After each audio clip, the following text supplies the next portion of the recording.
Kalau Ustadz ini sendiri mau menempatkan dirinya sebagai calon presiden, kalau seandainya nanti dihadapkan dengan pilihan, jadi calon presiden atau calon wakil presiden, Ustadz? Presiden dong. Jadi ancaman perang dunia ketiga itu sangat nyata sekarang. Nah, kita jangan sampai mengulangi nasib Indonesia di masa lalu. Ada revolusi industri di Eropa, kita yang jadi jajahan Belanda.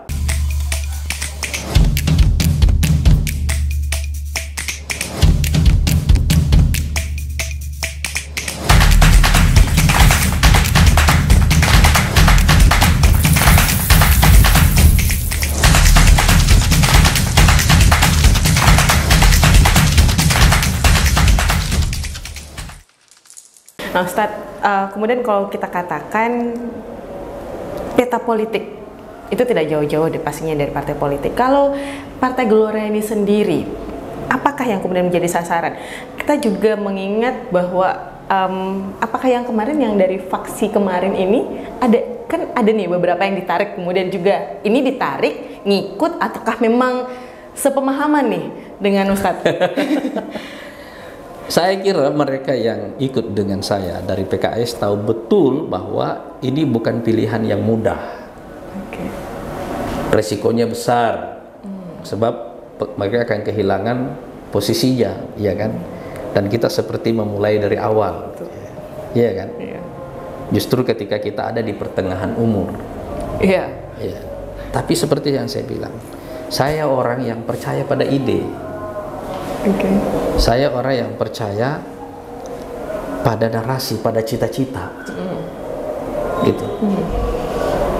Itu bukan masalah bagi saya. Kira-kira begini, kalau kita mau ambil perbandingan ya, katakanlah kita ini keluarga miskin, tinggal di kampung, nggak kebayang ada solusi di kampung ini atas kemiskinan itu.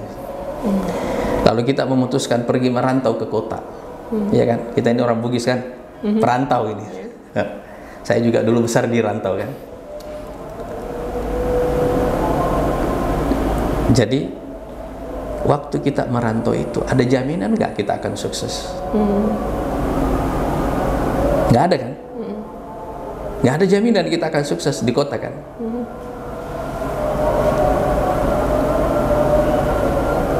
Tapi kalau kita tinggal di desa, ada bayangan solusi nggak? Nggak ada juga kan?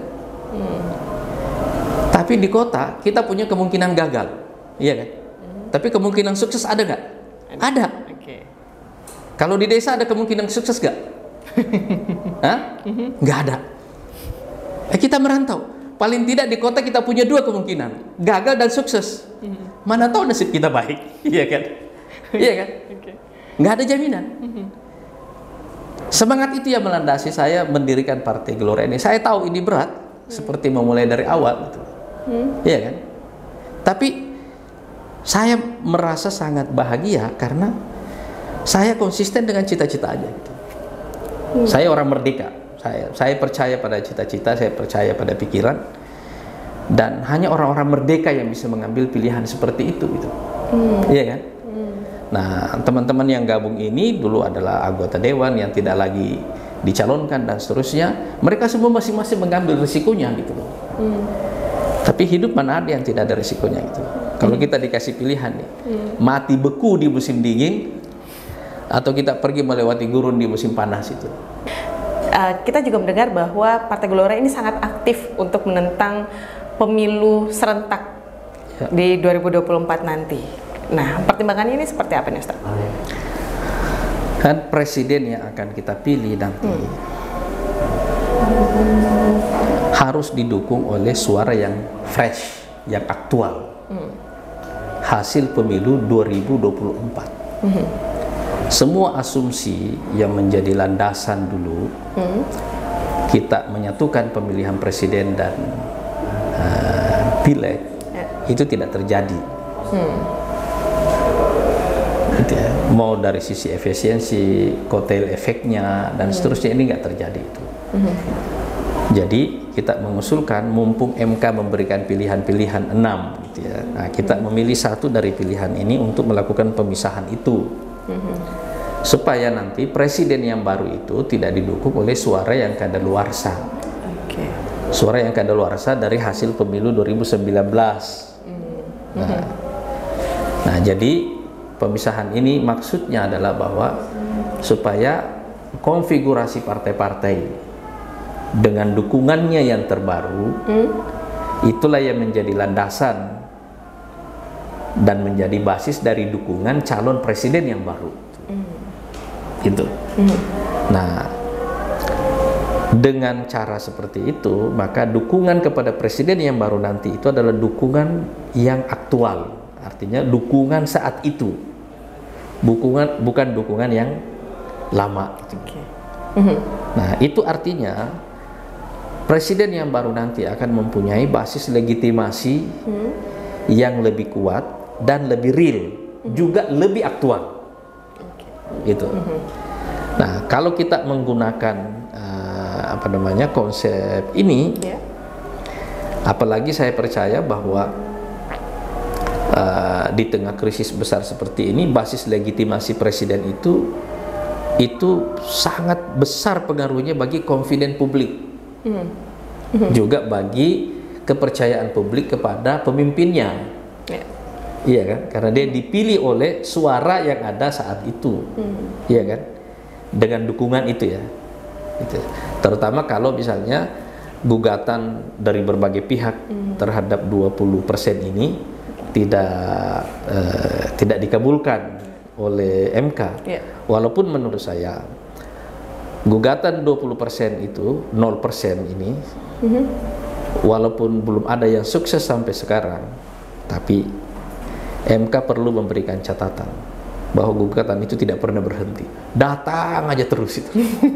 Itu artinya apa, Jo? Banyak yang orang tahu bahwa ini sudah ditolak tapi masih digugat lagi, sudah ditolak digugat lagi, digugat terus. Itu ada maknanya gitu. Orang sedang ingin menghapus hambatan untuk memilih pemimpin baru. Semua hambatan-hambatan ini, termasuk diantaranya adalah presiden threshold ini, itu menjadi kendala munculnya. Artinya orang tidak ingin memberikan tiket ini kepada orang yang sekedar didukung oleh oligarki. Gitu, iya kan? Parlemen threshold ini kan presiden threshold ini kan memberikan ruang itu, makna itu. Nah, sekarang kita datang dengan satu jalan tengah dulu itu. Pisahkan pileg dengan pilpres. Kan dukungan publik udah kelihatan dari sini nih kan. Relatively lebih representatif itu. Jadi makanya kita dukung, walaupun kita juga di Partai Gelora akan tetap mengajukan nanti dukungan bahwa sebaiknya threshold itu dihapus itu. Supaya apa? Supaya akses orang kepada jalur kepemimpinan itu tidak ada batasnya. Dan itu akan memberikan ruang kepada orang-orang terbaik yang ada di Indonesia untuk menjadi pemimpin dengan memudahkan akses dia ke situ. Itu dia tujuannya itu. Nah, ini paket reformasi politik yang kita usulkan di Partai Gelora, menghilangkan seluruh barier politik bagi orang untuk terlibat. Jalur naik, tangga naik orang itu. Secara politik itu harus kita mudahkan. Nah, kira-kira ini paket reformasi politiknya itu tujuannya itu. Jadi kalau nanti jalurnya sudah terbuka dan ini juga terbuka untuk Partai Gelora, apakah ada kemungkinan, bukan kemungkinan, apakah ada niat? Sudah pasti. Partai Gelora ini kan ingin menghapus tradisi partai itu jual tiket, karena nggak punya calon, iya kan?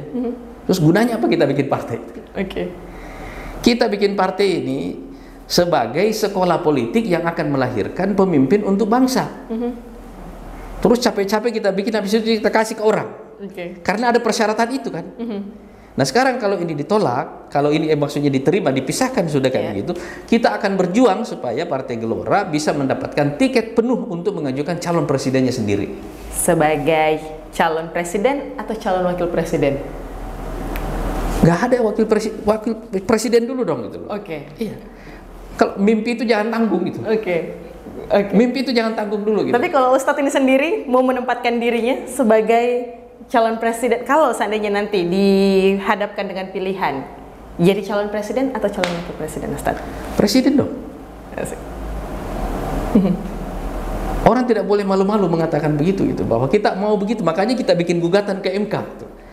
Karena aturan ini merugikan kami jadi tidak punya hak untuk mencalonkan calon presiden kami sendiri dari Partai Gelora karena ada kendala undang-undang ini. Itu alasan kita mengajukan gugatan itu. Ada kerugian potensial yang kita alami bahwa kita tidak bisa punya calon presiden tahun 2024 kalau undang-undang lama diberlakukan. Itu tujuannya kita melakukan gugatan ini supaya kita nanti bisa punya calon presiden sendiri. Itu tujuannya itu. Saya juga mendengar ini Ustadz, kalau misalnya kita melihat, lagi-lagi saya kemudian membandingkan dengan rumah sebelumnya yang dikatakan bahwa ini rata-rata mungkin kita harus memulai dari bawah untuk bisa menempati posisi-posisi tertentu di sebuah partai, komunitas dan lainnya. Tapi ada lagi yang beda nih. Urut kacang ini. Iya. Ada lagi yang beda nih di partai Ustadz saat ini, yang kemudian letakkan mereka sesuai dengan. Saya tidak percaya pada konsep urut kacang seperti itu. Kenapa? Karena lingkungan kita ini tidak memungkinkan itu terjadi. Tidak memungkinkan itu. Ini era disrupsi. Gitu. Waktunya kita berhenti berpikir linear gitu. Tiap waktu ada disrupsi baru gitu ya.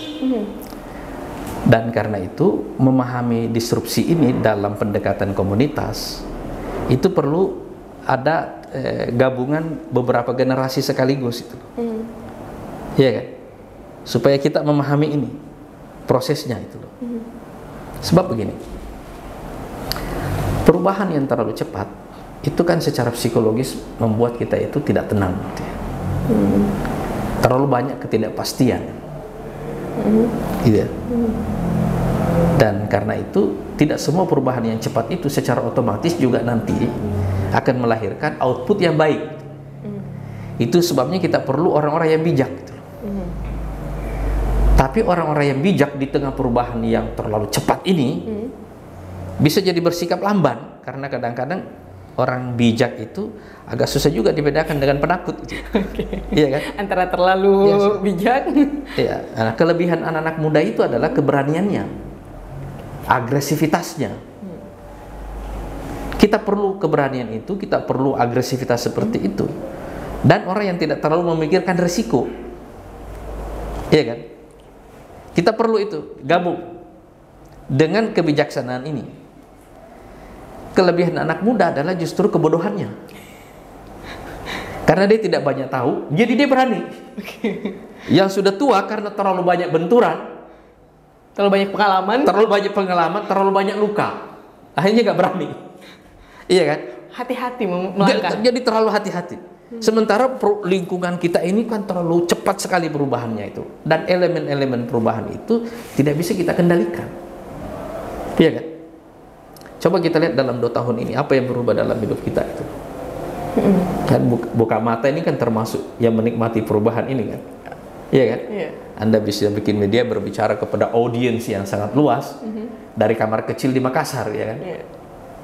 Karena ada platform digital ini kan. Iya kan? Coba kalau kita tidak beradaptasi itu kan. Iya kan? Nah, orang-orang yang tua mungkin tidak bisa beradaptasi, tidak bisa melihat itu. Jadi ini yang saya sebut ini perubahan yang cepat dan gaduh. Tapi pada waktu yang sama, ketidakpastian itu perlu dihadapi dengan kemantapan hati. Jadi aura orang-orang bijak itu perlu. Makanya menurut saya percaya bahwa yang kita navigator dalam perubahan yang kompleks seperti sekarang ini perlu menggabungkan antara kearifan ini di satu sisi, dan di sisi lain itu adalah kemampuan dia menginspirasi orang. Kenapa saya sebut menginspirasi orang? Karena ini waktunya bagi kita untuk menginspirasi dan bukan menggait. Pemimpin yang kita perlukan sekarang bukan turis guide, enggak, bukan itu yang kita perlukan. Pemimpin yang kita perlukan sekarang ini yang punya map. Baca di sini, kita punya tujuan ke sini, menuju ke arah sana ada 1000 jalan. Silahkan ente jalan. Anda jalan di arah yang Anda suka. Yang tidak boleh adalah berhenti. Jangan berhenti berjalan. Berjalan terus, dan pilihan jalannya bisa berubah-ubah di tengah jalan, tapi destinasinya sama. Nah, kita perlu orang yang bijak, jauh pandangannya ke depan, tahu destinasinya ke sini, tapi memahami pilihan-pilihan jalan yang tersedia di lapangan. Itu perlunya map tadi. Nah, dalam pendekatan generasional ini, dalam formasi itu, saya percaya di Partai Gelora ini kita bisa menciptakan satu lingkungan pembelajaran yang efektif. Karena ini waktunya kita menyaksikan pemimpin yang bertanya.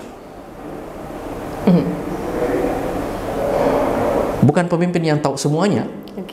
Justru pemimpin yang mau bertanya, yang mau belajar, mau mendengarkan.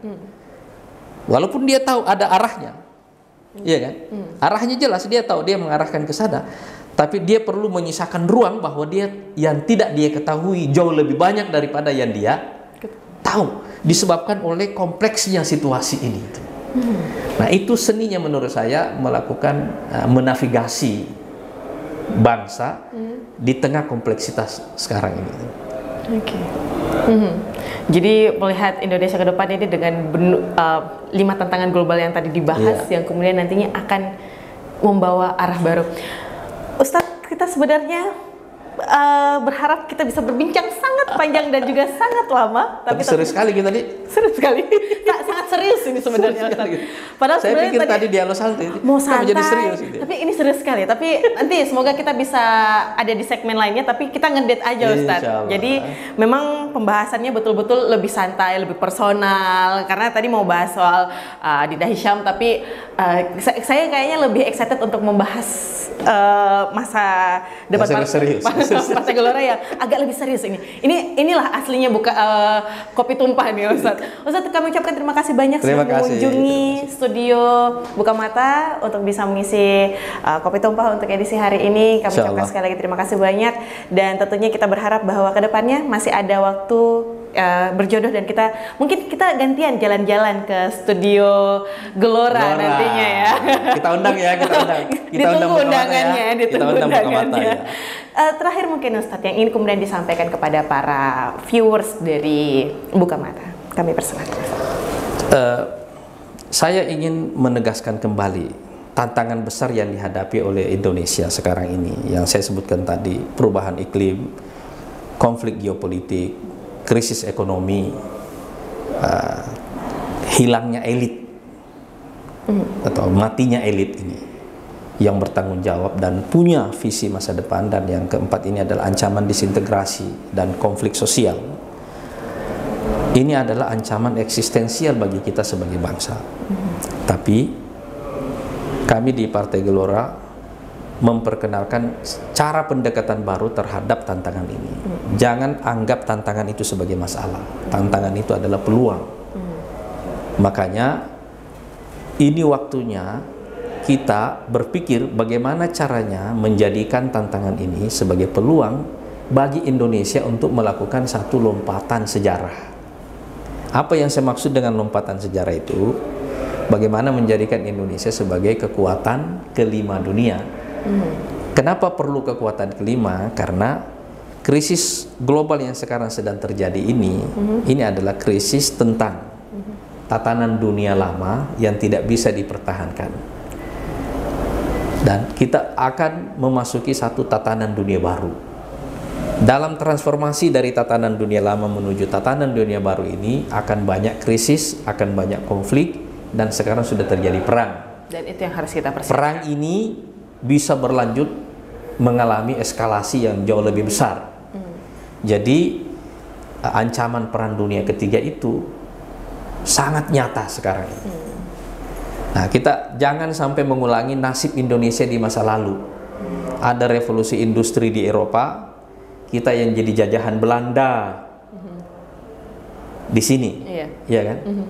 Jepang ikut dalam perang Pasifik di perang dunia kedua, kita yang jadi jajahan Jepang di sini, ya kan? Di masa perang dingin, blok Barat dan blok Timur konflik, yang kita nikmati di sini pemberontakan G30 SPKI, ya kan? Nah, itu contoh di mana Indonesia dulu kastanya kasta rendah. Jadi kalau yang besar-besar konflik, kita selalu jadi korban. Nah, sekarang yang besar-besar ini sedang konflik, jangan lagi kita jadi korban. Jangan lagi jadi collateral damage. Nah, karena tatanan dunia baru ini sedang mau ditulis, cita-cita Partai Gelora adalah bagaimana menjadikan Indonesia sebagai panitia penyusunan tatanan dunia baru itu. Baik, terima kasih sekali lagi Ustadz untuk waktu dan kesempatannya, dan terima kasih sekali lagi pemirsa juga untuk sudah menyaksikan tentunya bincang-bincang kami bersama dengan Ustadz Anies Mata, Ketua Umum dari Partai Gelora. Sampai bertemu lagi di episode-episode berikutnya. Saya Nana Jamal pamit undur diri. Wassalamualaikum warahmatullahi wabarakatuh. Salam kita pada salama.